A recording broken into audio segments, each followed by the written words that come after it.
Okay, continue. Put the key on. Let's go back. Codes. Let me take you guys. Oh, no codes. All right. Start the vehicle.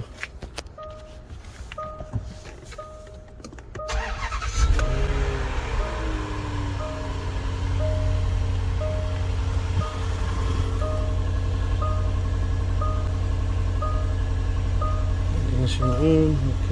Okay.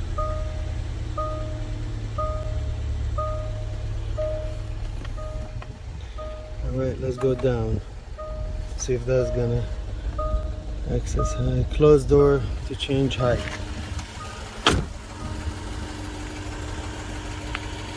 Alright, we're changing height.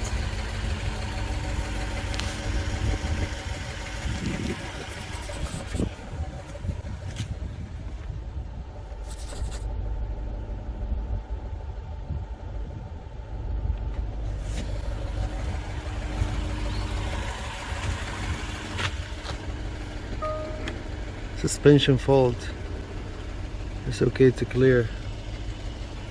Alright. See what fault code we have. I bet you guys the same code. Exhaust valve general electric failure. That's a different code.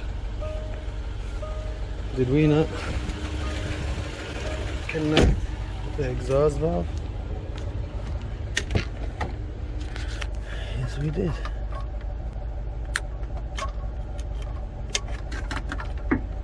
Okay. Let's delete the code.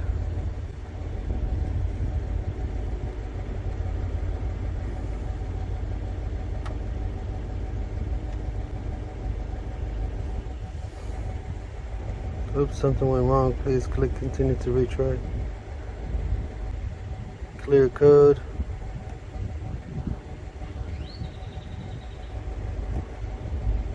Read codes. No codes.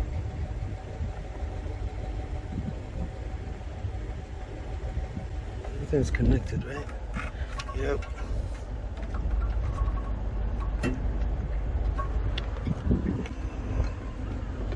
Okay. Again, codes. No codes. Let's go. Sack of the key.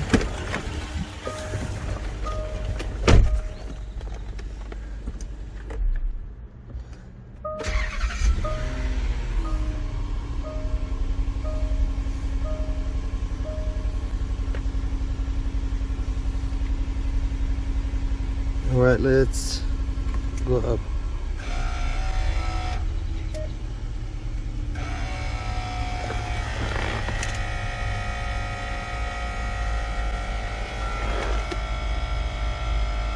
Suspension fault.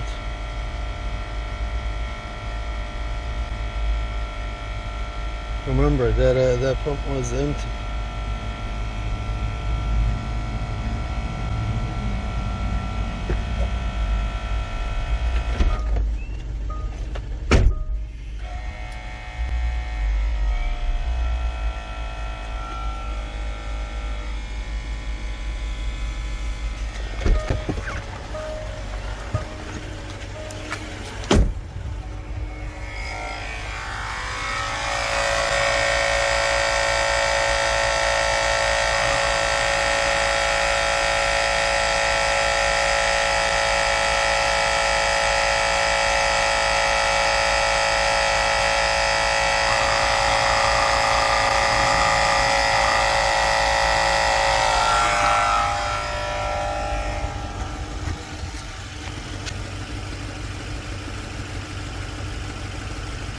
We're going up.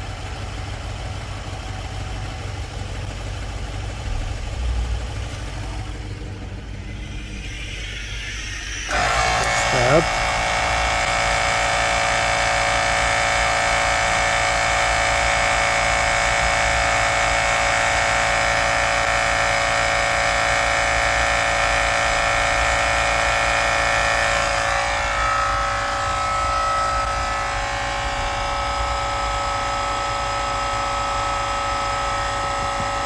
Same code, came back.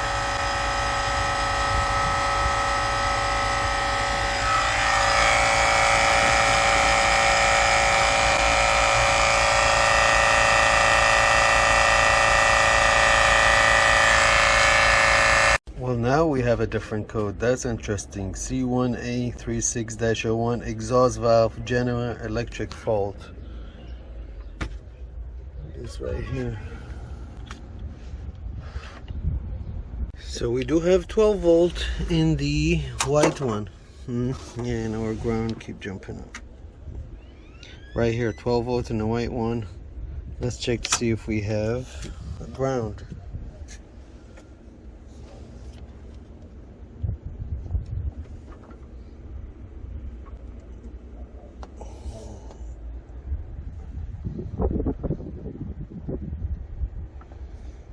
Have a millivolt reading.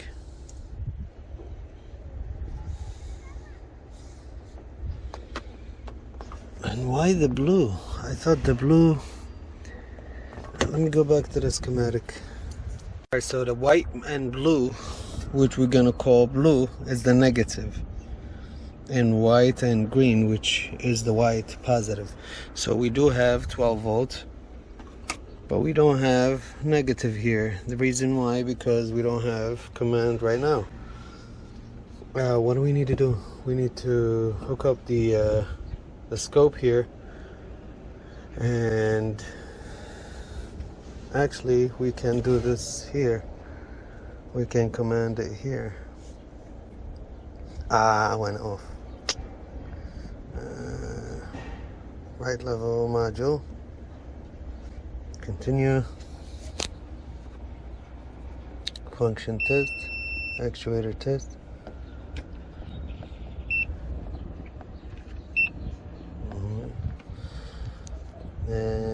Actuator valve test. Exhaust valve percentage open. Middle. Let's go middle. Okay. Start.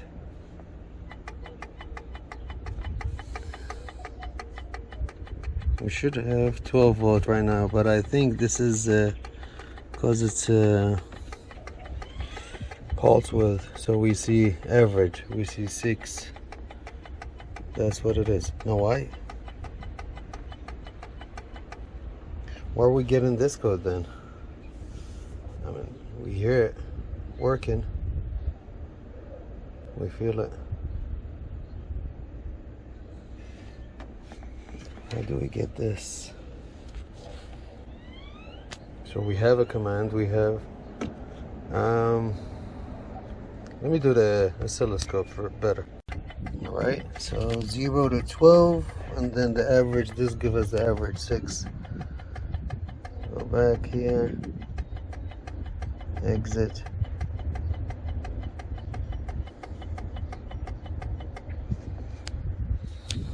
Now, since we have tested this and it's working properly, except that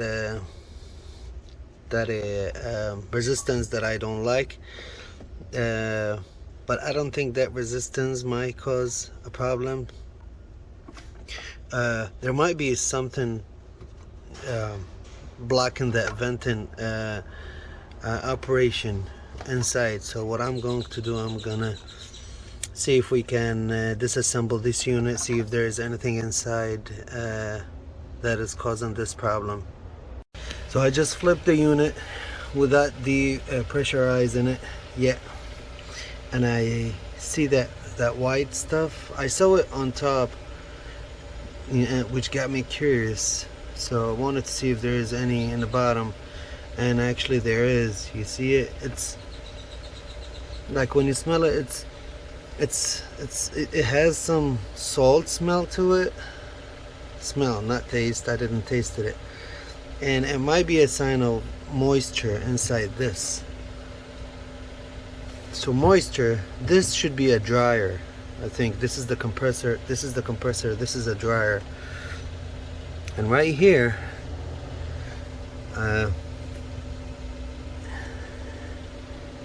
here, there gotta be, is there any kind of filter or something here?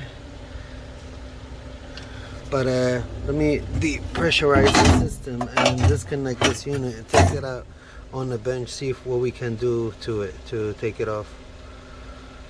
The unit is out and I did depressurize the system. So I don't see anything here, but this is I wanna take this off. It looks like some kind of filter or something. I took it off. It was 19 millimeter. Now, well, look at this. Look on this side. Why this side is missing? And does it have anything to do with our code?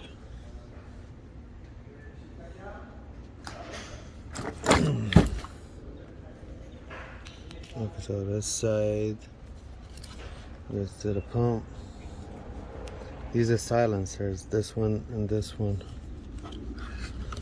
But I don't think so, because I don't see, I don't think this is connected. This is not connected to the system anyways. Yeah, you can suck air through this.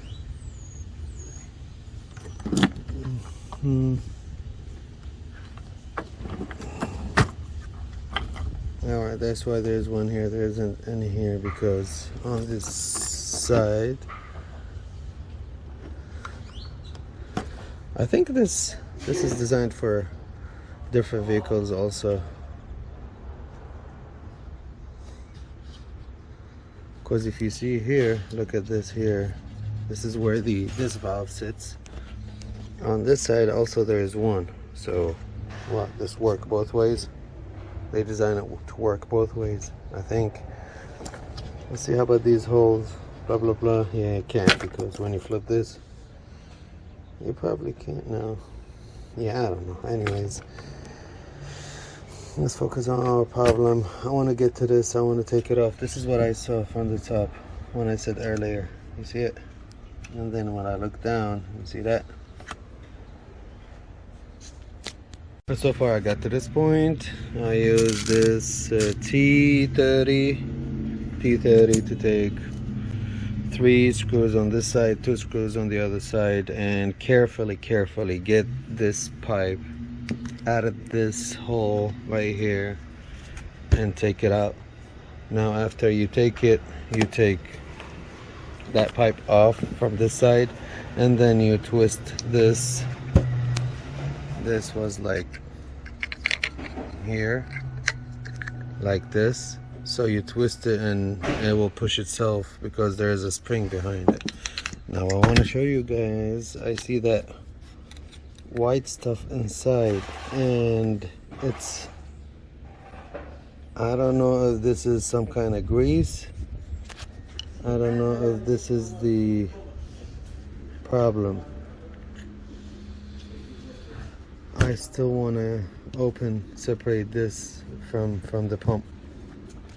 Alright, this is one end and that's another end. Let me see if I can remove this out. Take the guts out. Oh, one more step after you take this off. Be careful.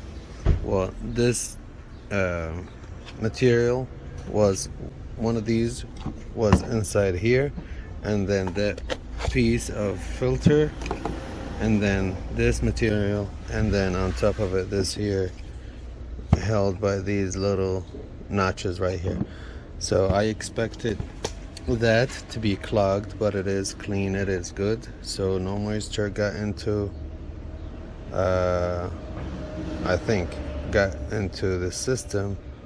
One more thing, with the needle nose pliers, I pulled this valve from here, and I noticed that it has, let it focus, it has this little hole, and that the only reason why this could be there, because on the wall you see over there, there is a passage right there which goes to here, to this tube, and it goes to the side of the pump right here, to this one. So is it possible? And I'm not sure when I pulled it, was this a hole lined with that right here. So far this is the only thing that I can't pull out of this unit. I put this back on, but I didn't screw it. I don't know, I'll just put everything back in and see if it works. Probably this one was off. This little hole was off from that other one. I don't know, from movement, from over time, because this one doesn't move. I don't know if it moves or not. There's nothing would push it out, so the only reason why I would think the spring be here is just to hold it in place and not move. I don't know what kind of design that would be, but I'm not sure. And that white stuff, that's grease. Yep, it's grease. Forgot to mention, you see this little notch and this valve? That's the mark where that little hole is. So we're going to put this right on here, just like so.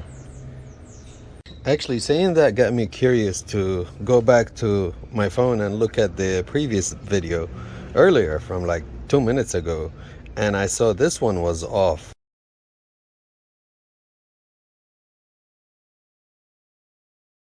So I don't know if this will, I mean, it will definitely restrict air to go through passages there it was supposed to be go through.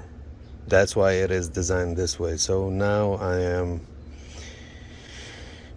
want to reassemble everything and put it and check it out. Hopefully that is the problem.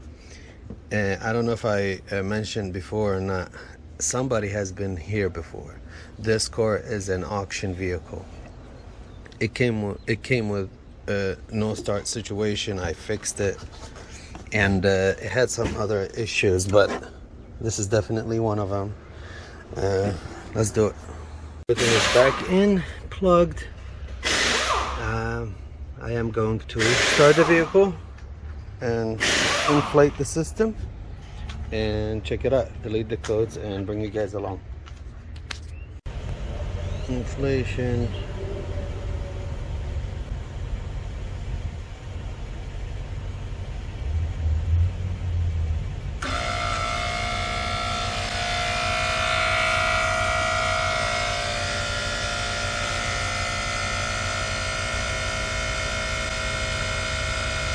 It would be really crazy if that was the case.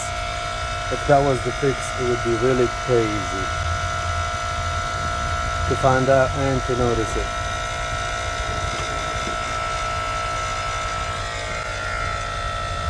Okay, ignition switch to off position.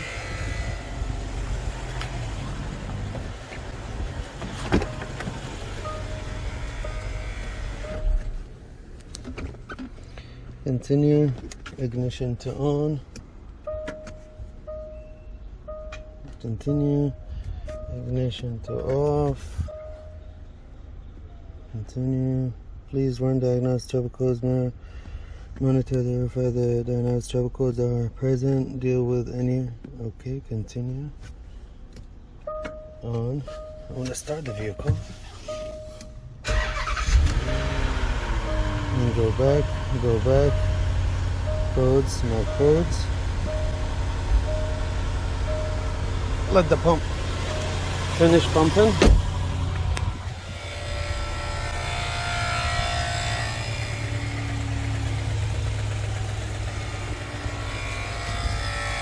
Let it fill the reservoir from all the air that we let out, and we'll come back.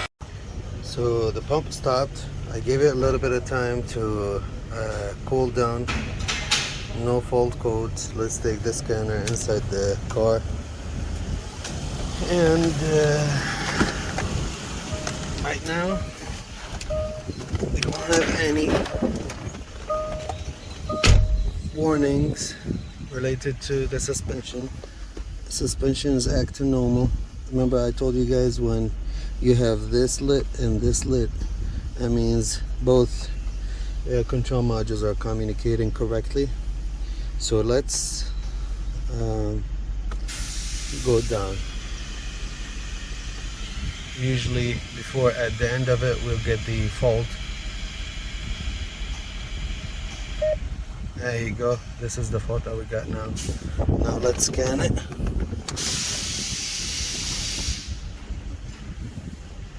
No, I don't want to clear codes. How to take this out? Exit out of here. Cancel the order. So this is the code that we have. Exhaust valve general electrical failure. We need an exhaust valve. Although I tested it, but I keep getting this. Hopefully today is the final day we're working on this Range Rover, and I told the owner to get me this valve. They couldn't find one. They bought this unit from Amazon. The reason why, because we contacted the dealer and the dealer sent us a different picture.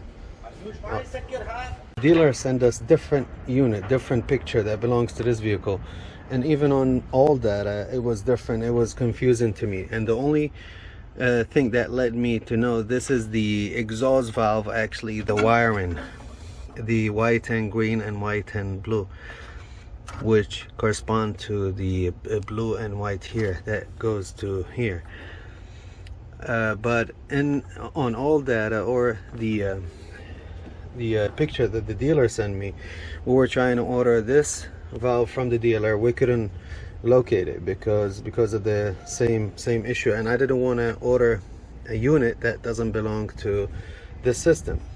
Well, after doing a lot of research, I found out that they come to AMK and Hitachi, and I think because I gave the VIN number to the dealer, and what they pulled on their screen is the original unit for this vehicle. So at some point this was replaced, and I see a lot of people on the forums, they did actually upgrade from Hitachi to AMK because Hitachi a worse system. Going back to ordering that valve, we don't have it. So I told the owner we have two options: either to go back to Hitachi or get something aftermarket from Amazon somewhere. They went on Amazon. We couldn't find just the valve. We did actually, but it wasn't on Prime. It was gonna take some time, and instead we just added another $100. I think the valve was 40, and I think this was 150 or 160 to get the whole unit. And I told him some repairs indicates to, or recommends to, change the whole system. And I think even on all data it says to change the compressor. It didn't say to change the valve. So I told him, let's get the whole unit. What he want me to do, which I don't want to do actually, I want to change the whole unit. He want me to just use the valve and keep the whole system over there. I don't know why. Anyways, I'm gonna do that. I'm gonna take the valve, since they look identical. I'm gonna take the valve and replace it with that one and see if we get a better result. If not, we're gonna use the whole unit. Well, they are different inside. This is bigger, as you see, and this one has this groove in it, this shaping, because it's different inside. There is an opening that will, you know, for the air passages. Here is different. I don't think the harness is different. The harness is the same. Everything from the top is the same, except from inside is different. So that would tell me that we have to use the whole unit. I'm gonna use it. We're gonna have to use it anyways. Out of curiosity, I want to check the resistance And as we know, this is a 16 ohm. And this one is 15.2, the new one. Well, I expected it to be less, to be honest with you guys. Old one is out. All I did, and before I took it out, I made sure that the connectors in the new one fit here, and they do. I didn't disconnect this because I think this is engaged, and when it is engaged, it wouldn't let air go to this pipe. So when I open it, no air came out, and I didn't have to deflate the system. So this is out of the way. Let's bring the new one. I had to take both kind of apart. I took this hose out from the old one. We're going to use here on the new one. The new unit is in. Let's go put the key on and check operation. The only thing that I don't like about it is the valve in cushion is in the bottom, so I won't have access to the harness. But if anything, I can probe here to check. Alright, I haven't started it yet, so this is from their morning starting. 2 codes in the system. Second one is weird. Compressor circuit short to battery. We'll delete those codes. Clear codes. Yes. Continue. Cycle the key. Off on. Codes. No codes. Alright.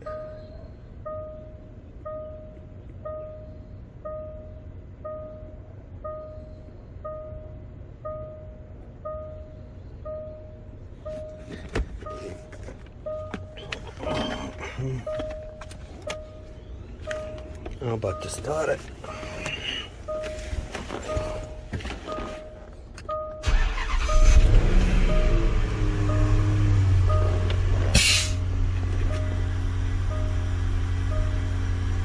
I hear the pump is working.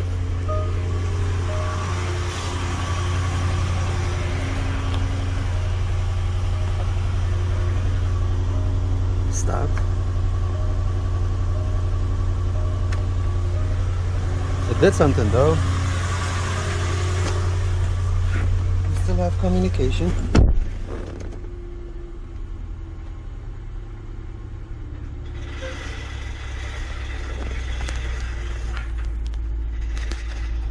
Now, before we had the problem when we lowered the vehicle.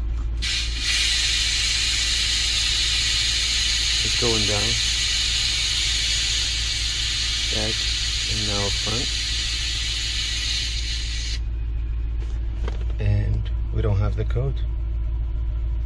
That was our issue when we go down. Right away it triggers the code. Let's go up. Normal high selected. It's pumping.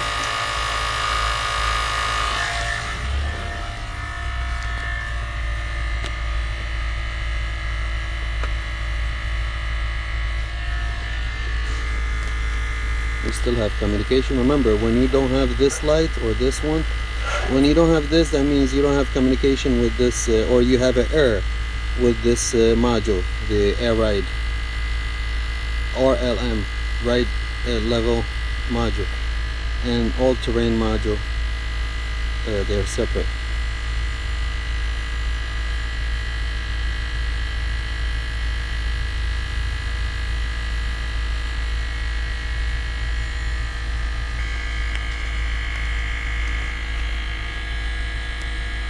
I want to bring it up also one more after we stop here. We stop pumping.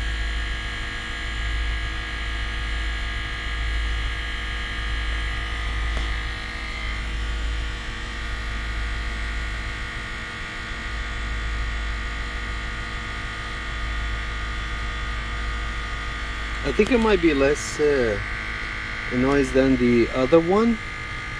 Although the other valve, I didn't put it in place. it's still hanging there. Let me show you guys.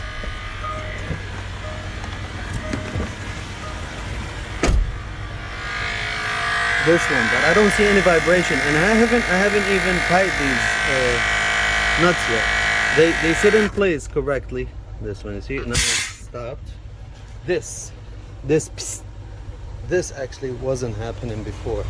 That's what was triggering the code before. I'm pretty sure. I'm going up one more time. We are going up. The vehicle is rising. There you go.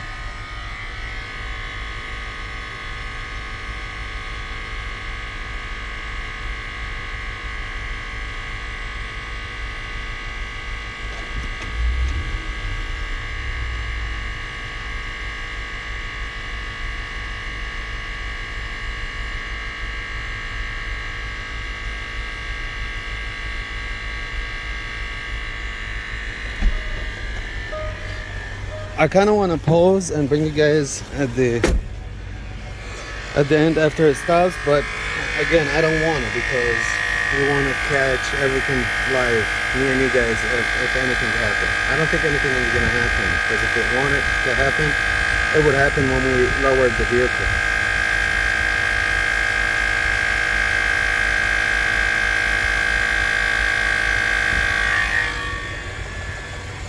That's a lot.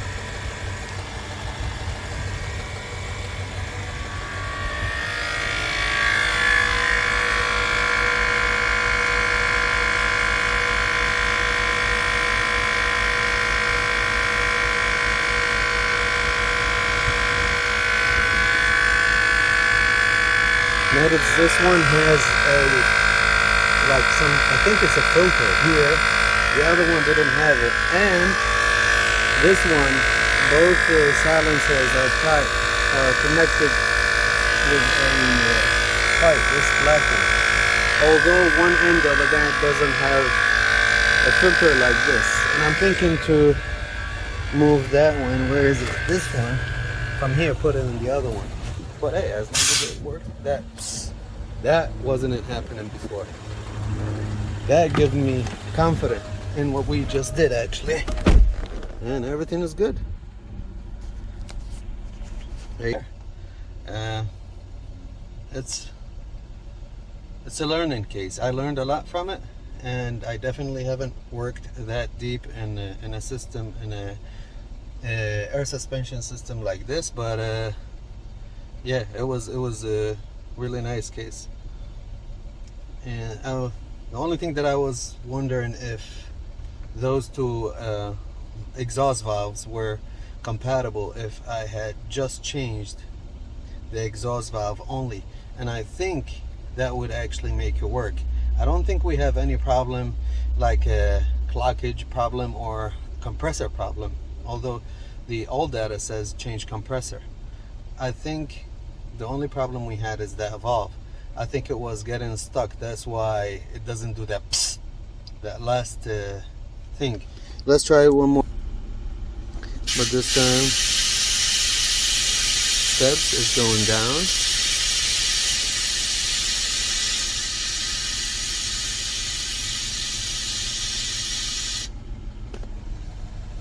No fault.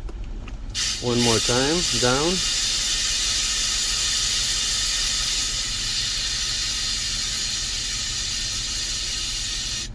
No fault, and change in the mode. We have communication. Thank you guys for watching. Please like, share, subscribe, and hit the notification button for more videos like this. I always do mobile work. I always diagnose cars. I always film interesting cases. I don't film everything, but I do film what I think is gonna teach me and others something new every day. Thank you guys. I think I forgot to mention, a lot of people probably will be complaining about, oh, why did you go over aftermarket, Amazon, this and that. You should have replaced it with the OEM just this piece, just this dryer by itself, $1,100 from the dealer. So we got the whole unit. The whole unit was $220, by the way. I asked the owner. It was a $220. I mean, there's no way I'm going just for this for. And it wasn't even gonna fit in our system because our system was replaced. It wasn't Hitachi. So there you go. Here's some math that you need to think of before you make decisions. Thanks a lot.